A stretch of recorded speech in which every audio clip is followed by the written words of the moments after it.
Thank you very much. Good afternoon for everyone. We should start to be on time. Actually, there is a small delay, and I hope we are going to compensate a part of this delay. Okay, we have got 4 speakers from both countries. 4 of them are at the highest positions in their areas. So, for example, Ibrahim Erdan is Mr. Ibrahim Erdan is the president of the Turkish Wind Energy Association, and Mr. Tolga Murat Özdemir is the president of the Solar Energy Association of Turkey. And likewise, we have got 2 presidents from Greece. One is the Stelios Lumakis is the Hellenic Solar Energy Association, the president of Photovoltaic Association of Greece. And finally, Nikos Stamou is the director of the investment promotion for energy in Greece. So let's start with Stelios Lumakis. Please, floor is yours.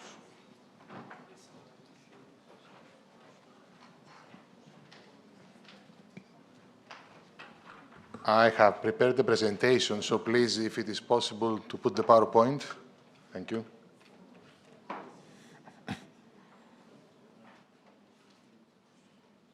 Okay, ladies and gentlemen, many thanks first of all to INF for the initiative and the invitation to be here and present a few things about Greek market regarding renewables. I'm the president of the Hellenic Association of Photovoltaic Energy Producers.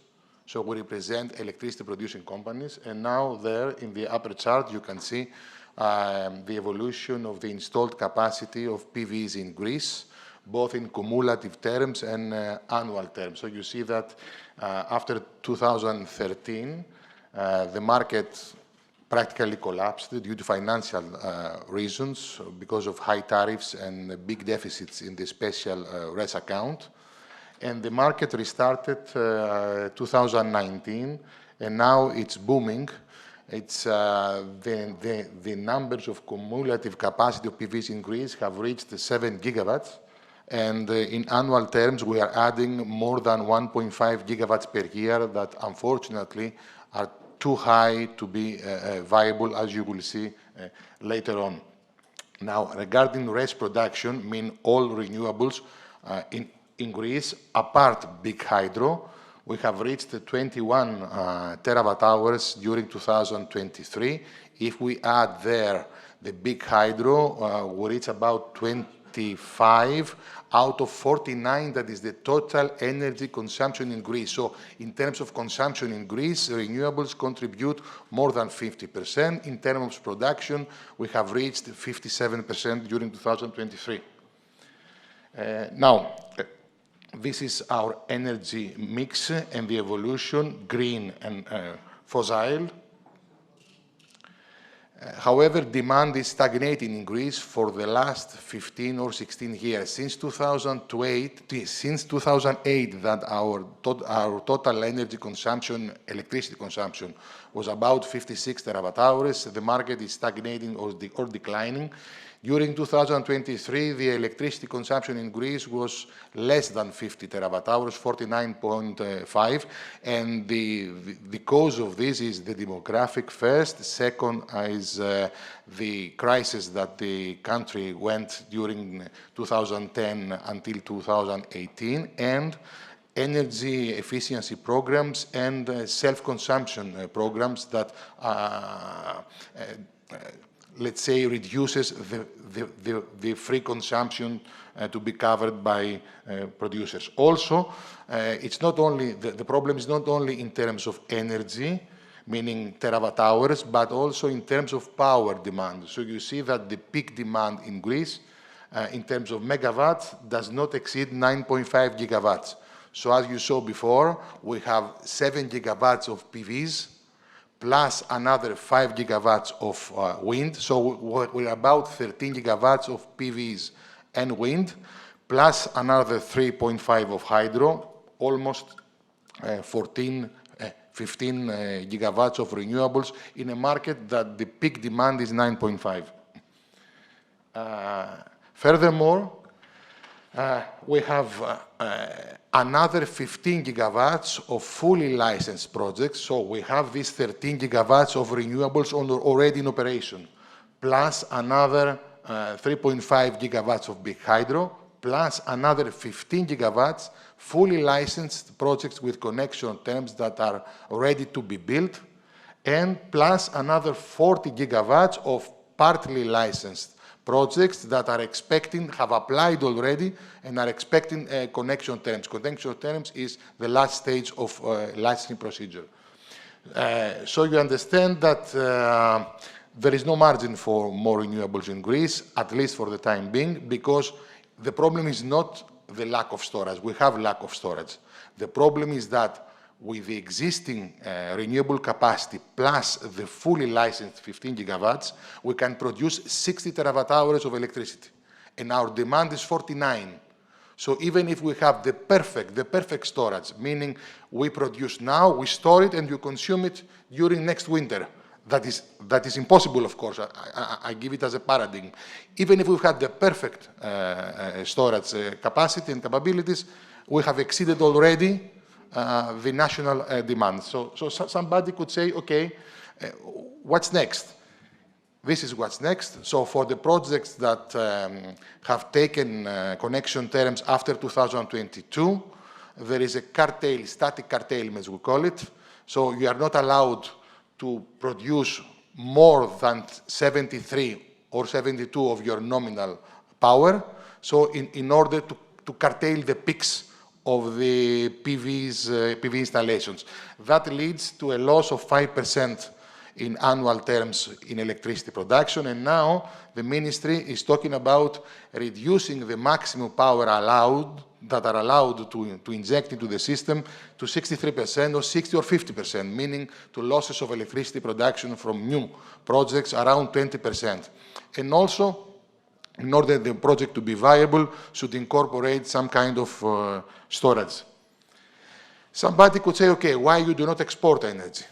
Yes, we export energy, and this is the case of the first 10 months during 2023, that we had exports, and we managed to acquire a weighted price of 98.4 euros per megawatt hour of our exports that are mainly during noon hours, as you see, because of PVs on the left chart, and on the right chart you see that during the export hours the prices are going down because of PVs. But how much the cost of electricity was during these export periods?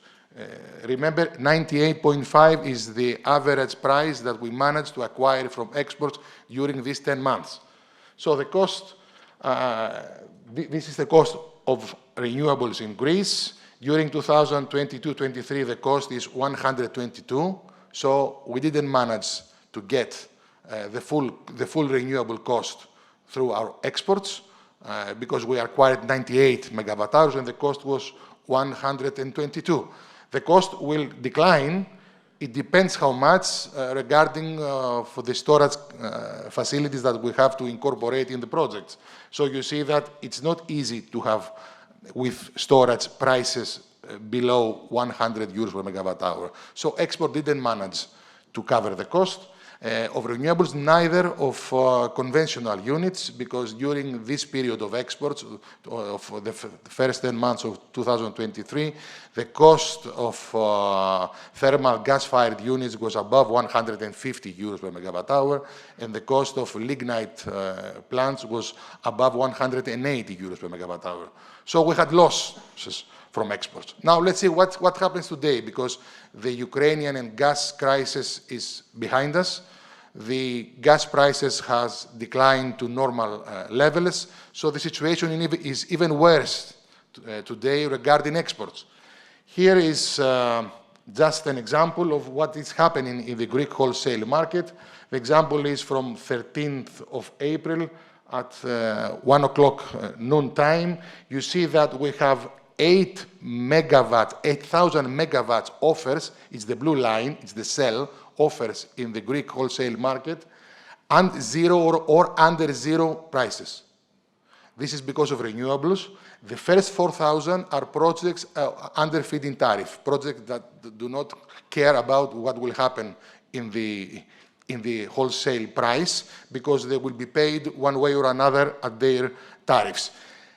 The following 4,000 megawatts are projects under the feed-in premium scheme. Feed-in premium means that you are paid a tariff only if the wholesale price is above zero. If the price is zero, below zero, you are not paid. So the case now, the bet now in the Greek system is to have a price, a wholesale price, slightly, at least, above zero, so the projects to be paid. Otherwise, they won't be paid. You see here the typical diagram. The wholesale price zeros or almost zeros during noon hours, but because Greece is interconnected and coupled with Bulgaria and Italy, we are not alone as far as what will be our wholesale price. So we have Bulgaria that not only zeros wholesale prices, but make them negative. So when Bulgaria turns to negative prices, it means that they pay you to sell you. This means that our system, instead of exporting and, let's say, use all our renewable electricity production, we have to curtail it even more, not because we do not have a demand, we do not have the sufficient demand that we need in order to consume it, but we curtail it even more because Bulgaria has turned to negative wholesale prices and they pay the Greek system to export electricity. It's a crazy situation, so you see the extra curtailments that we have to do because of imports from Bulgaria, because of their negative prices. Look how nervous is the system. You see the yellow zone. The yellow zone, so the system started during night hours, we were importing energy, and then the green zone was diminished because instead of exports that we are started doing during 9 o'clock to 11 o'clock in the morning because of PVs, the system turned imports again from Bulgaria, and so we have to curtail renewables and receive the electricity from Bulgaria that was cheaper, negative prices. This is called marginal, it is the European system of marginal pricing. Marginal pricing means that the wholesale price is the price of the highest unit in the system, and coupled means that if you are coupled, automatically the cheapest country exports to the countries that have a wholesale price even a little bit above. So you cannot control your exports or your imports. They happen, let's say, automatically with interconnections. This is the map. So you see we were exporting, and then we started importing from Bulgaria, North Macedonia. We were exporting a little bit to Turkey and to Albania. So in this situation, I could say that the most resistant players are vertical players. If you don't have your own retail in order to have access to increased, let's say, market prices, then, and if you have projects above 400 kilowatts per unit, you are exposed to market price, to feed-in premiums, meaning that you are not paid if the wholesale price is zero or below zero. So in the European system, as we have adopted in Greek, I could say that the safest investments are small investments in units up to 400 kilowatts, and investments that are made by vertical players that have their own production and their own, let's say, retail market to sell their production and to absorb from this market the missing money from curtailments or zero prices that do not pay their production. Thank you very much. Thank you so much. Let's continue with the Turkish Solar Energy Association. Please, floor is yours, Tolga Bey.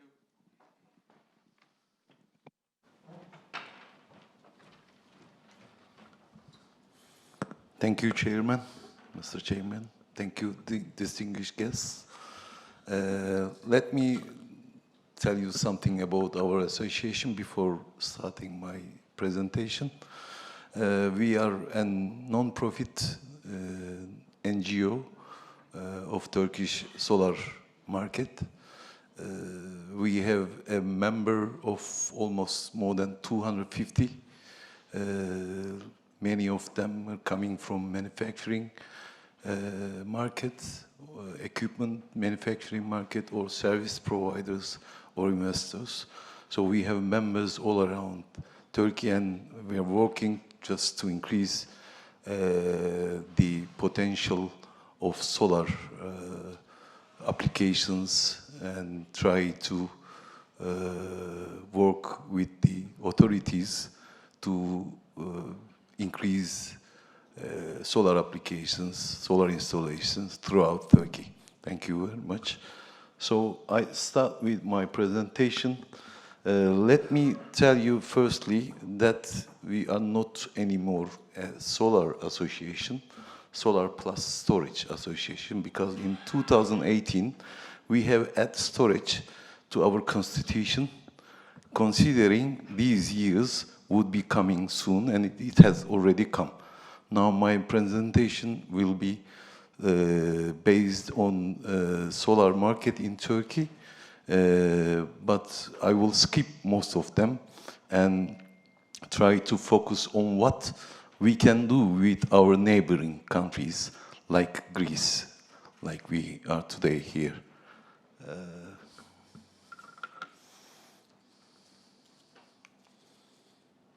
Yes, this is the roadmap of Turkish solar market.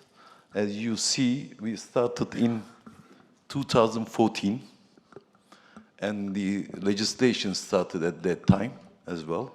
And today, in 2024, by April, we reached to almost to 12.5 gigawatts. Please let me correct this. It's not peak, it's only electric. So you can multiply by simply 20 or 25 DC-AC ratio. So we can say in terms of European countries, we reached almost to 15 gigawatt peak by now. Yes.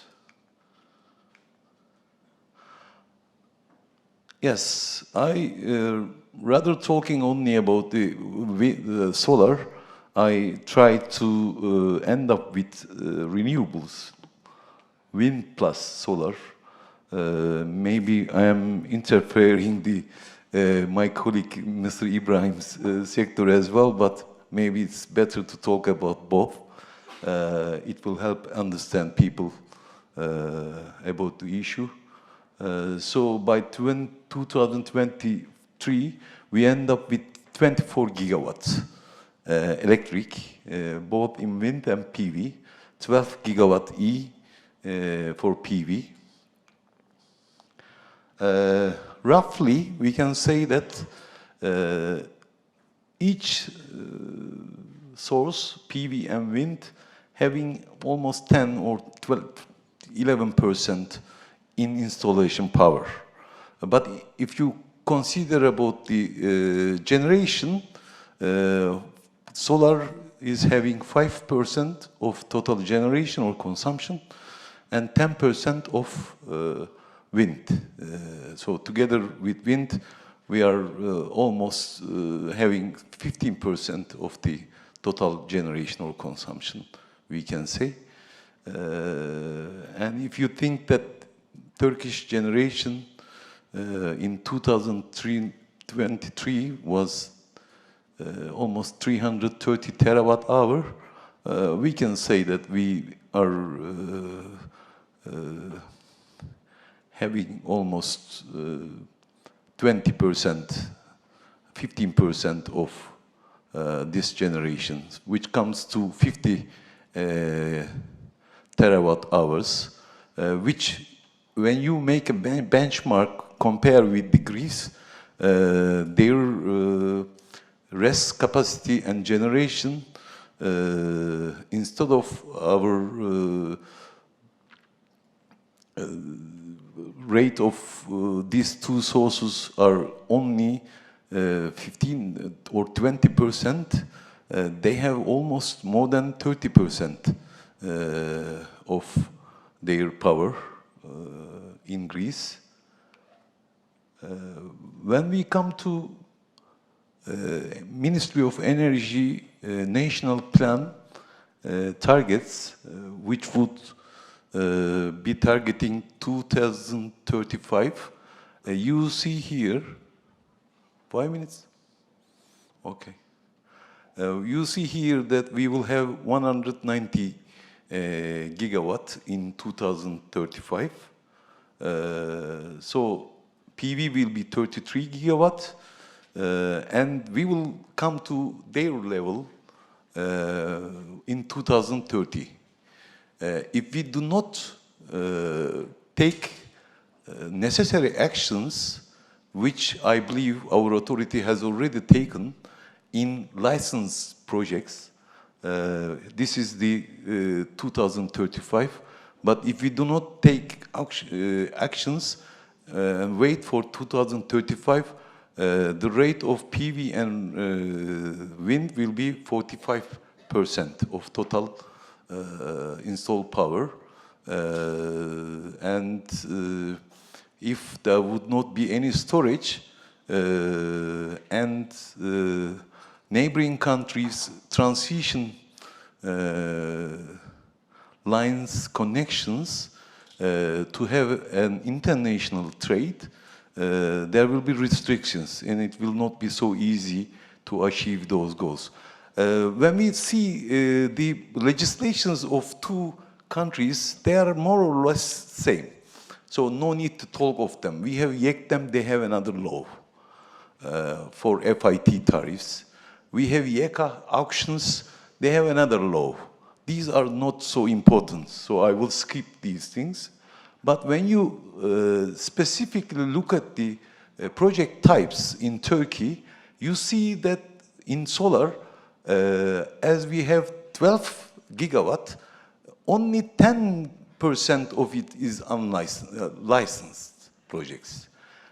90% of it is net metering or unlicensed projects. So our solar market has developed under the support of unlicensed projects. So this means it's distributed energy, it's expanded everywhere, not only with licensed projects. 90% by now has developed with the support of unlicensed projects. I believe this will be the way of growing Turkish solar market. And what I think, these are the auctions. We have coming up auctions. They have similar things. But when you come to talk of feature, feature will be with the storage, solar plus storage or wind plus storage. And the only way, I skip because my chairman is limiting us. When you talk of challenges in Turkish solar market, we have the first challenge is finance. Then grid restrictions and long development process, especially for ground-mounted projects. But we have lots of opportunities rather than challenges, because these development phase challenges could be easily handled internal efforts.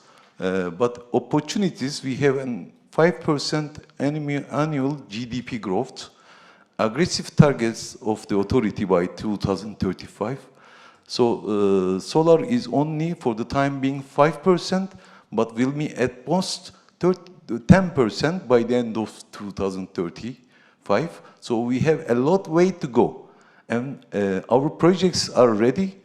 Almost, I can tell you that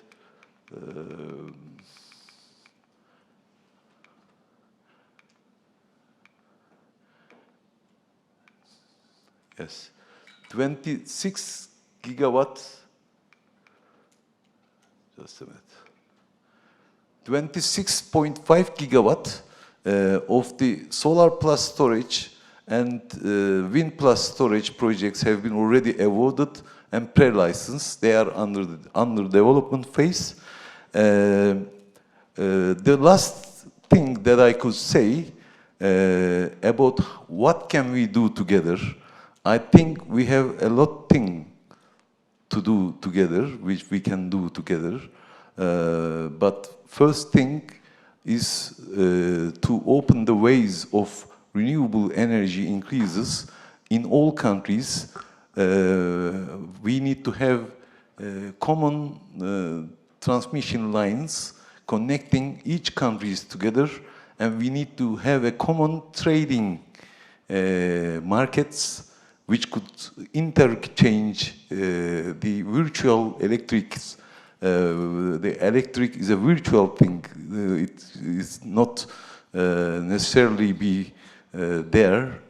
So with the PPAs, Greece investors could come to Turkey, Turkish investors could go to Greece, and I am from Izmir, and when I see in the morning, I see lots of in the Aegean coast Greek islands, and they are very next to us. Half an hour it takes for us to by boat go there. So I think we can install solar plants in those islands. It will be much more easier for us to get there, and trading possibilities will also come down. But this event is very important as a first event between Greece and Turkey, and we hope that we will soon make the second one. Thank you very much. Thank you. Thank you very much for your understanding about the time limitation. The next speaker is from the wind energy sector, the president of the Turkish Wind Energy Association, Mr. İbrahim Erden. Thank you. Ben aslında kulaklığım da var ama böyle başlayayım. Thank you very much for introducing me and thanks for coming. Tolga Bey made an emotional ending presentation for his presentation, so I'll keep on from that point on. But I'm not going to make it emotional. It will be more realistic, hopefully. I mean, just let me start with who we are, and also make an introduction about what Turkish wind energy industry and wind energy investments have achieved. And based on that, we can think of how we can collaborate in the future. Because it's not only investments, but it's also industry, it's logistics, it's operations, transmission, and everything. So it's we are so close to share everything.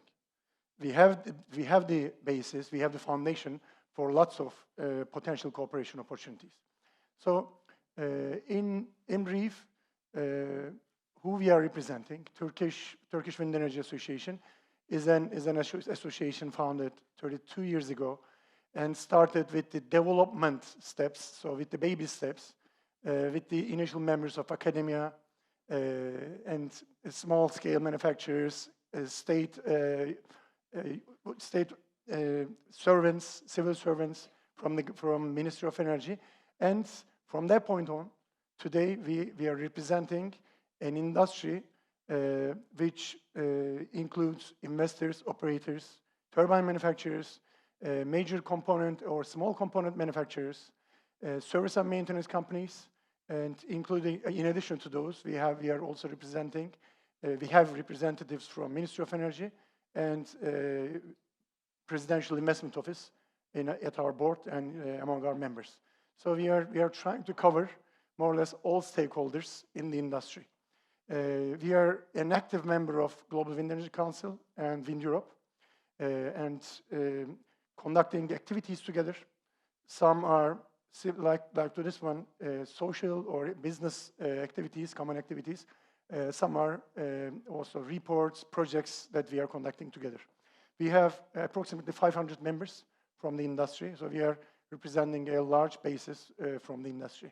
So a snapshot of how Turkish wind energy industry has developed since mainly late 90s, but particularly after 2010. So as you can see from the graph, our initial gigawatts had been arrived by 2010. And since from that point on until today, we have increased our capacity 12-fold. So currently, we have more than 12 gigawatts of installed capacity in Turkey, in more than 280 power plants, and which includes more than 4,000 turbines, which is a huge fleet, which also gives an opportunity for a broader business perspective.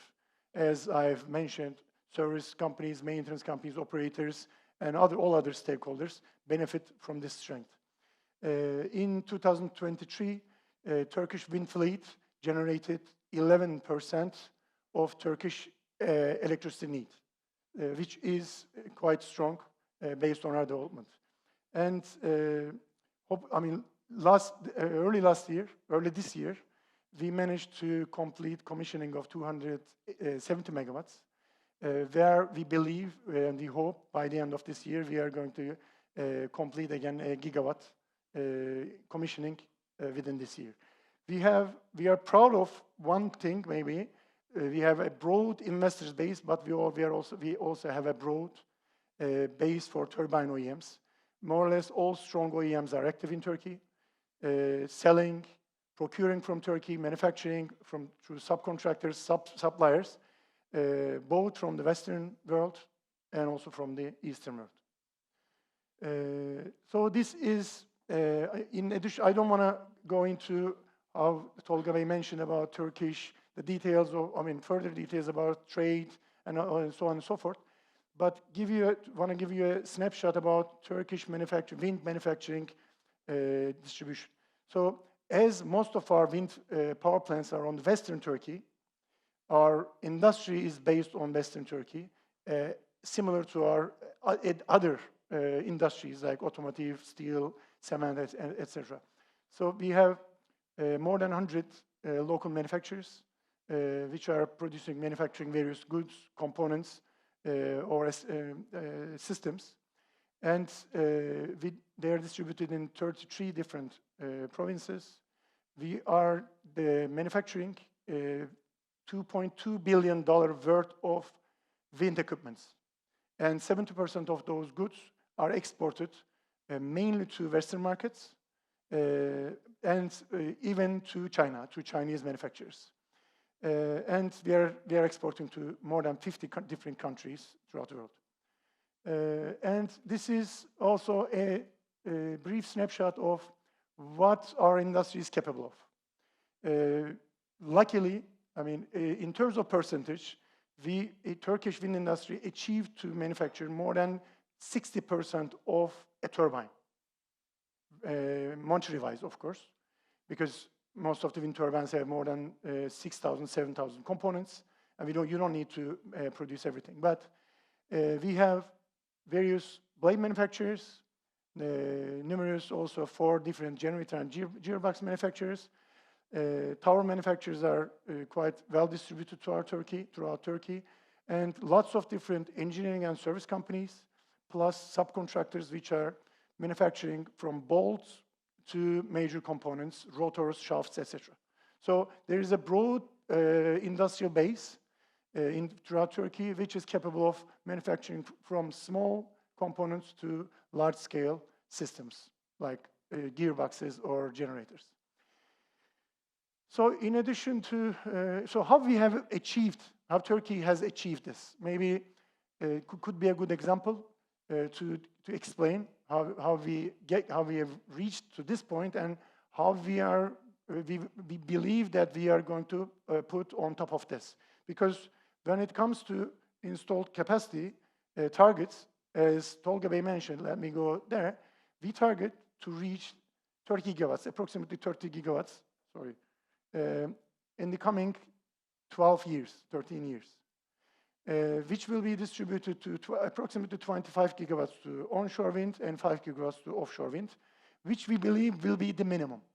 The industry, the investors, and the government, we commonly believe that this is going to be hopefully larger than this, because we have this potential, not only Turkey, but the region, the Asian Sea, and also the Hellenic part, Greece.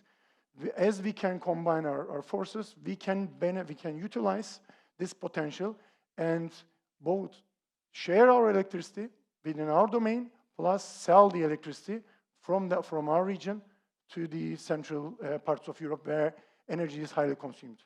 So getting back to a few slides, what we have done was, in fact, Turkish Ministry of Energy and our regulator has been working on localizing, focusing for renewables, then for localizing the equipments since early 2000.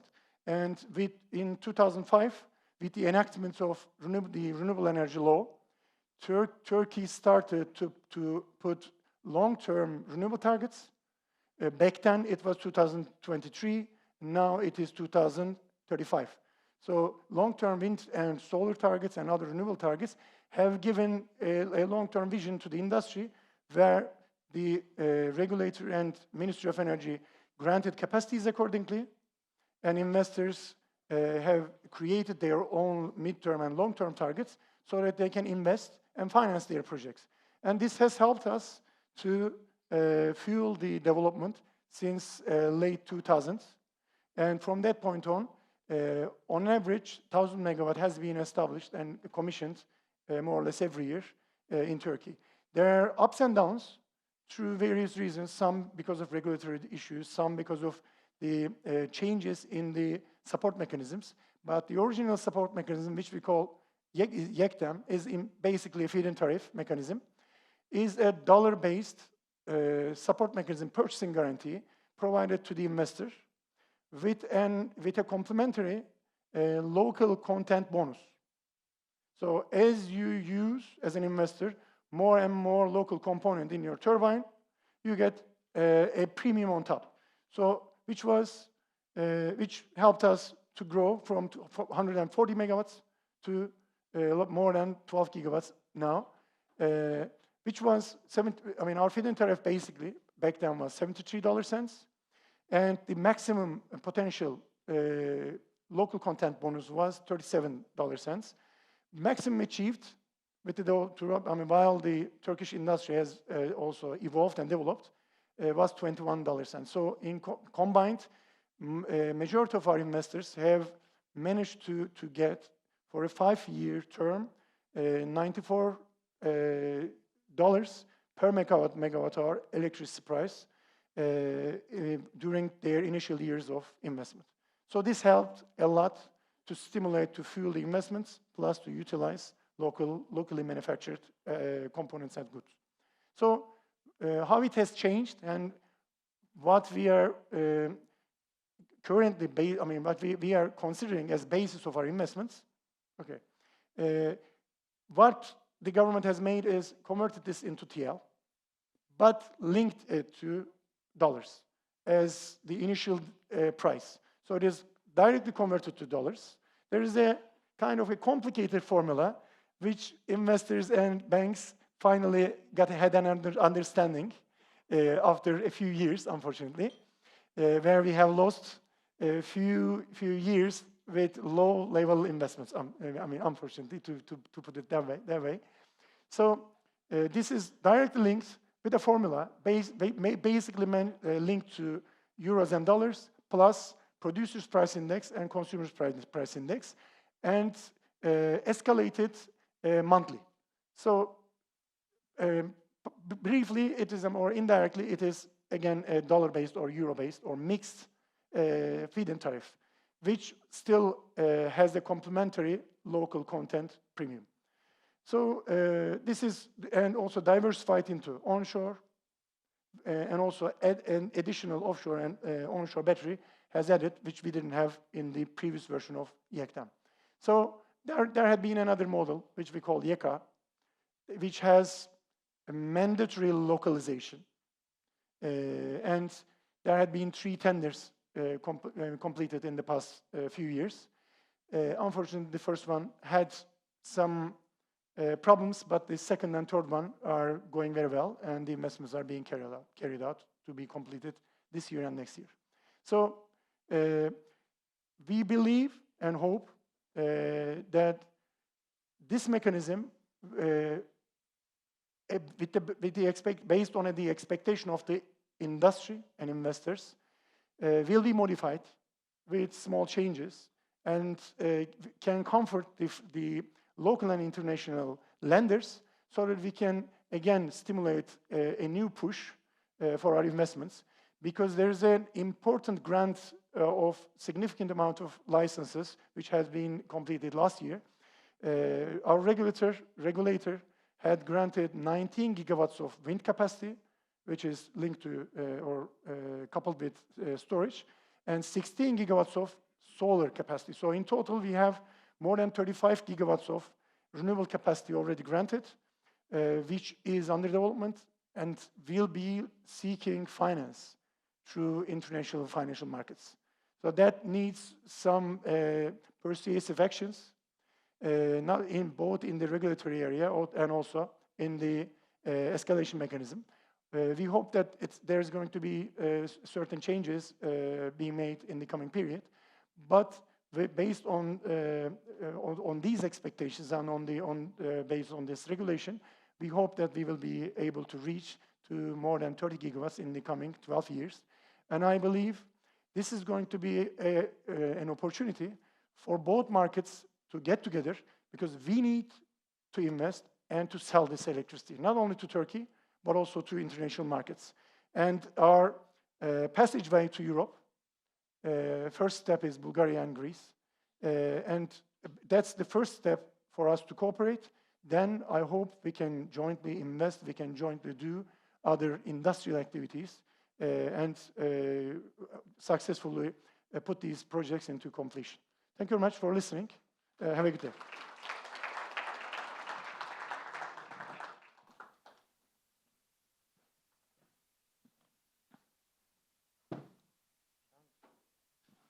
Thank you so much for this presentation, and it shows that there is a huge potential for investment for possible Greek investors in Turkey in the coming years.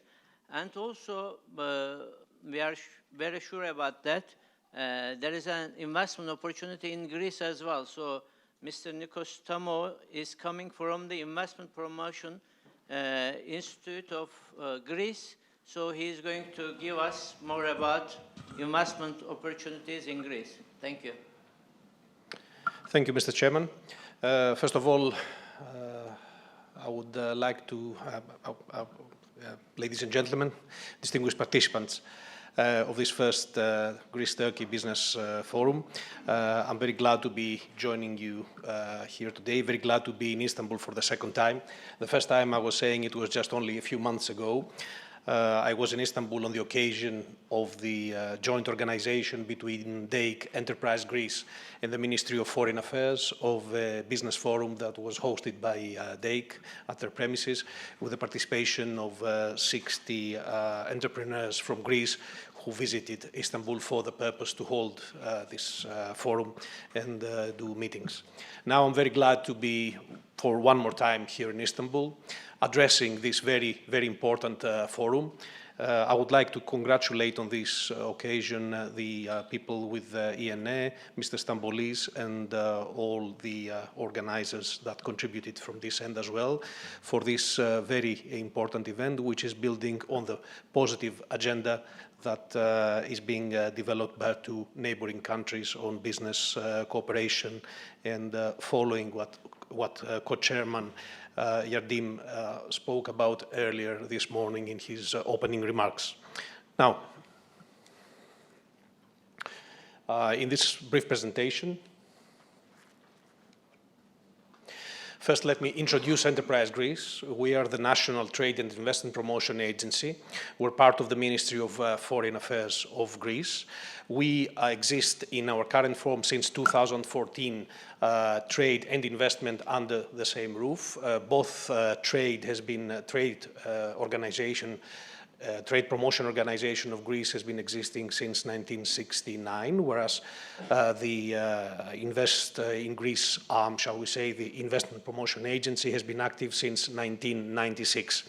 Now, what we offer is some comprehensive business support and facilitation services that you can see on the screen, and span from business support with information on tax, legal, sectoral details. Also, we facilitate on-site location. We operate an active investment opportunities portfolio, and we also can advise and we can provide customer investment proposals following the receipt of a relevant request for a potential investor. Knowing that time is of essence, as our chairman would say for today, my presentation has got two parts. First, I'm going to speak, and actually having heard so many technical presentations and that from both countries, from Greece and Turkey, about the renewable sectors and the other industries. What I would like to contribute in this discussion is first on what has happened in Greece in the recent part, and especially in the part that refers to economic developments in the country, the development of the investment environment, and also at the same time continue with a few drivers, as we say, what is developing the renewables markets in Greece.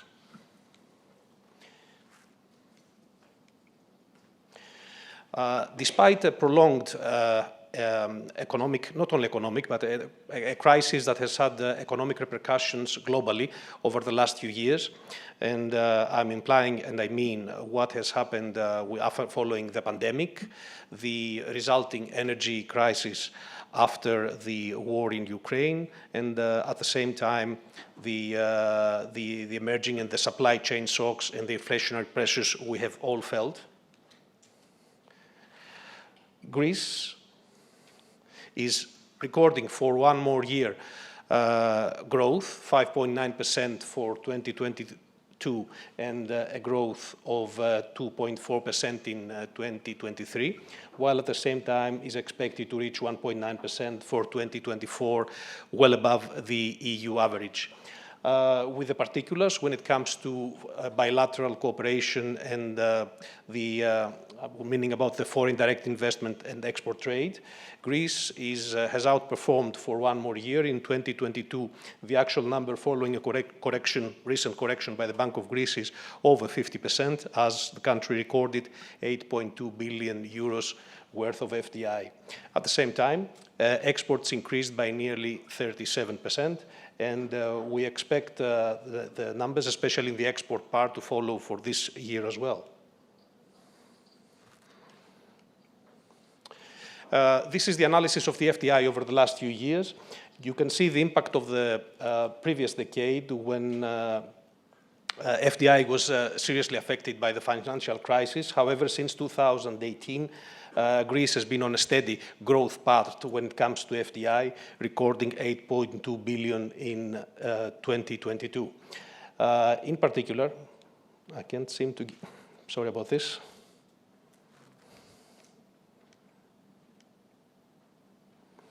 Now, what has been the driver between these major investments and what has been a major change in the economic environment? We could be stating several reforms and initiatives that have taken place over the last few years. However, for the brevity of this presentation, I would like to concentrate on these 5 different metrics. First one is corporate tax reduction, now being at 22%, have been reduced by 4% over the previous years. Dividends taxed halved from 10 to 5% now, and social security contributions also being reduced by 3.9% over the previous years. What is also very important, has changed a lot, Greece's rankings when it comes to the ease of doing business in the country is the addition of 1,000 online government services that apply to both civilians and businesses and have increased significantly Greece's ranking in terms of active users in the EU, as you're able to see. Within this context, Greece has been consistently finding itself among the top position in the relevant EY attractiveness survey. Just taking to some statistics out of this, some metrics out of this survey, for the last 4 years, Greece has been consistently in the top 20 destinations for its best economic environment and business performance, and with foreign investors making particular mention to, and with an increasing trend on explaining their plans to invest in Greece in the coming year. This is a metric, this is a question being extended to foreign investors, and we have seen this statistic increase over the last 4 years from 28 over to 40%. The exact question is whether they intend either to begin operations in Greece, so do a new investment, or expand their current investment in the country.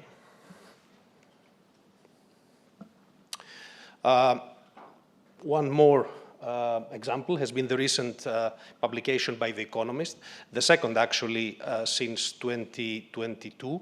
On the eve of 2022, the same magazine, the same press organization ranked Greece at the top of the list on its performance, on its best economic performance, this time making particular praise, among other factors, for the share prices and how the Athens Stock Exchange having outperformed many stock exchanges globally. Greece maintains a strategic approach to attracting foreign investment and concentrating on sector-specific projects. In doing so, Greece has got a unique investment proposition that highlights on the country's unique geographic location at the crossroads of 3 continents, with profound implications and importance for sectors like telecommunications, like energy, like transportation, logistics, etc., being the economic hub of Southeast Europe, with the state-of-the-art infrastructure being already developed and still under development, and marketing opening up to new investments, and also with opportunities to run operations at highly competitive costs. There are growth opportunities in key business sectors, apart from energy and renewables, also opportunities in manufacturing, in tourism, in real estate, in logistics, in ICT, etc. You can review our website for more details. And also with an element that has been highly praised from several international surveys and also international appraisals, the exceptional human talent. So in this context, we see renowned global market energy players transforming Greece to a regional energy hub. Examples, 2 minutes, yes. Examples like EDF, Lightsource BP, Volkswagen Group and its pivotal project in the island of Astypalea, and also new partnerships pertaining to offshore wind development, notably Offshore Winds, Copenhagen Infrastructure Partners and RWE. So what we see in the context of renewables and renewables development, we see 10 factors making a major impact on the development of the industry and renewables in Greece.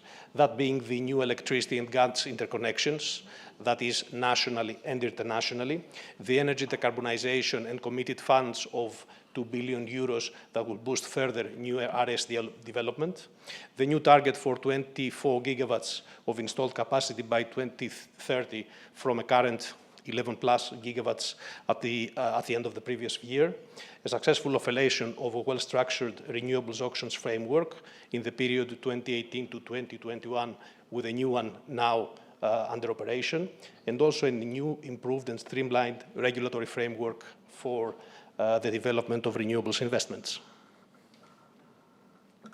Strategic investments law is another aspect that is making particular importance in the development of renewables, as well the new offshore winds project that is committed to produce 1.9 gigawatts of new projects operational by 2030 and another 6.2 gigawatts by 2035. Energy storage is progressing with several rounds being successfully completed and the introduction of bilateral green PPAs is another part that we see that will cater for high electricity consumption industrial customers. Finally, the ongoing energy crisis has been a catalyst for further development in the industries with M&As, joint ventures, etc. being developed. Just a number to mention here on the floor. Last year, 2023, Greece had 5.9 billion of M&As, of which 10% was on renewables and another 30% on energy. And with that, Mr. Chairman, I would like to thank you for your attention. I'm open for any questions. Thank you. Thank you very much. We have got now 10 minutes for questions and answers. Please introduce yourself first and mikrofonu iletir misin?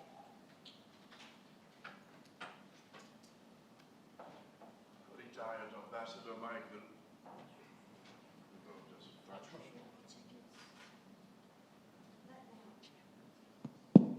I managed. Ambassador Michael Christidis. I have a question to Mr. Erden, although I might be, I don't know, contradicting what Mr. Samos just said. There is in Greece a growing resistance, I would even say reaction, in what concerns the establishment mainly of wind parks, especially on but also offshore. And although we have all these plans until 2035 and so on, this resistance seems to be growing. And I believe that to a certain extent they are influencing the plans for setting up these wind farms. What is, if there is any similar, let me say, experience here in Turkey concerning the wind parks and the establishment of new ones? Thank you. Thank you for the question. Okay, thank you for the question. First, it's a global phenomenon, so it's happening everywhere. But I believe the intensity and the rigidness, let's say, is different from region to region. It depends on the society, it depends on how you look at renewables and how it is being explained. Turkish energy ecosystem has mainly had been dominated by coal. And then large-scale hydros. And in the past, like maybe before 10 years, it was gas power plants also providing majority of the electricity needed. So when you look at from this perspective, it's not that difficult to explain. Okay, either you choose this one or the other one. So you have, on one side, you have the option of choosing coal, gas, and then large-scale hydros, where you cover a vast amount of pasture land and agricultural land with water, flooded with water.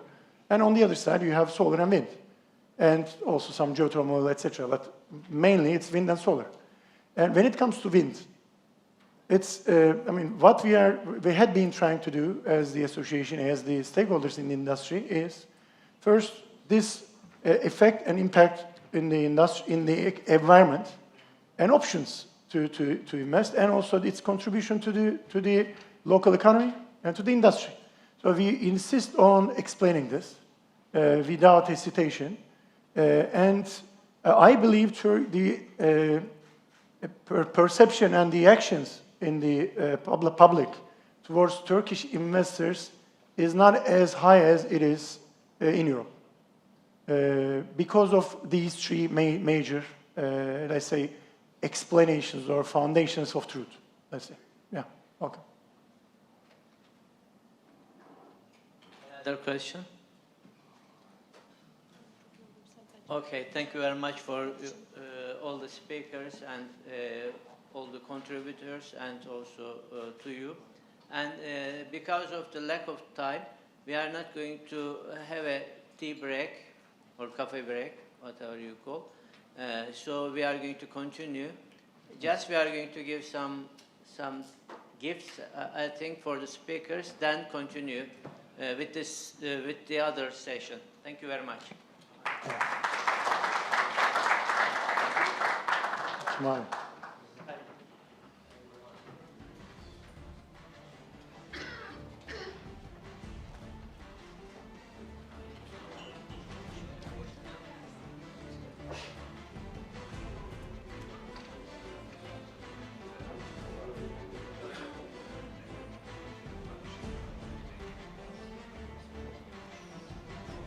tutsaydık. Ha?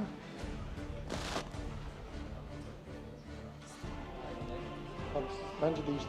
Ben şuradan kurtulayım.